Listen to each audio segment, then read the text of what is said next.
Good evening and welcome to News 24. This is Tamima Isam with the top news of the day. The country's educational institutions will remain closed till October 31st. The decision to close educational institutions from March 18th was extended for another month to avoid the risk of COVID-19. However, the government decided to start online classes for students admitted in Class 11 from October 4th.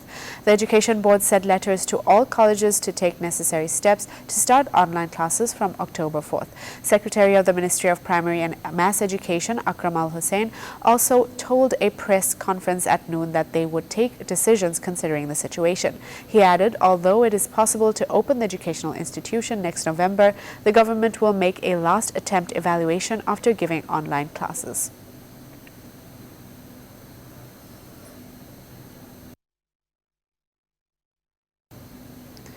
The Green Line Transport Authority would give Dhaka 20 lakh to Russell Sarkar, who lost his leg due to being run over by a bus.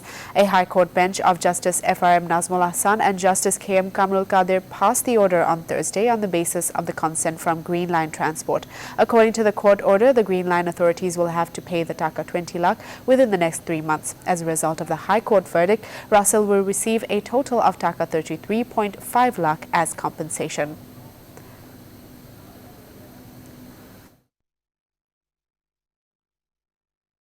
Former Dinajpur's Ghoraghat Upazila Executive Officer 1Oct.20 Khanum has been discharged from the hospital. She was released this morning from the National Institute of Neuroscience and Hospital. Wahida was later taken to the Center for the Rehabilitation of the Paralyzed CRP in Mirpur. Wahida's father and heroic freedom fighter Omar Ali Sheikh is undergoing treatment at the Neuroscience Hospital.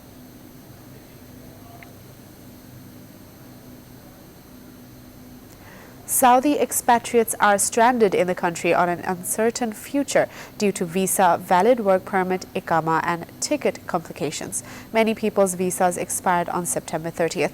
No announcements on the issue were made by the Saudi government yet. The expatriates are afraid of losing their jobs and crowded Karwan Bazaar even today.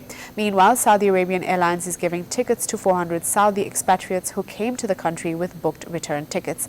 Furthermore, crowds formed at the airline's office in Shonargaon for tokens.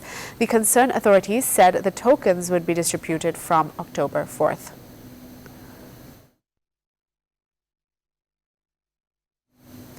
"21 more people have died from COVID-19 in the country in the last 24 hours, according to a press release issued by the Director General of Health Services, DGHS. The total number of deaths reached 5,272 and the death rate stands at 1.44%. A total of 1,508 new infections were recorded in one day. The total number of people infected is 3,64,987. Meanwhile, the total number of victims in the whole world stands at more than 3 crore 42 lakhs and the total death toll is 10,19,000. Furthermore, the U.S. pharmaceutical company Moderna has claimed that the corona vaccine has a safe and effective effect on the body of adults as well as young people. Moreover, Sao Paulo, Brazil has signed an agreement with Sinovac for the corona vaccine implementation.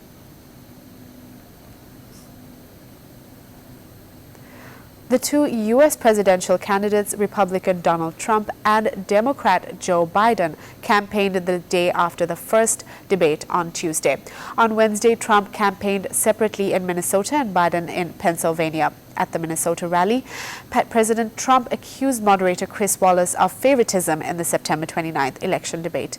Trump said he was relieved to be able to reveal Biden's grim agenda in the debate. Meanwhile, at another rally in Pennsylvania, Democratic candidate Joe Biden called rival Trump a racist, liar, and the worst president in the United States. He added Trump has no qualifications to run for president of the U.S. The war between Azerbaijan and Armenia has not stopped, despite repeated calls to cease fire from around the world. Meanwhile, Russia has called for an end to hostilities over the disputed Nagorno-Karabakh region and offered to hold peace talks. The fighting erupted on Thursday night between forces from Azerbaijan and Armenia over the Nagorno-Karabakh region. Azerbaijan's defense ministry released a video showing its forces firing artillery at Armenian positions. So far, 46 people were left injured and 100 casualties occurred. Armenia has complained that Turkish warplanes and drones are being used in the ongoing conflict on the border. That's all the news for today. Thank you for watching News 24. Please stay with us.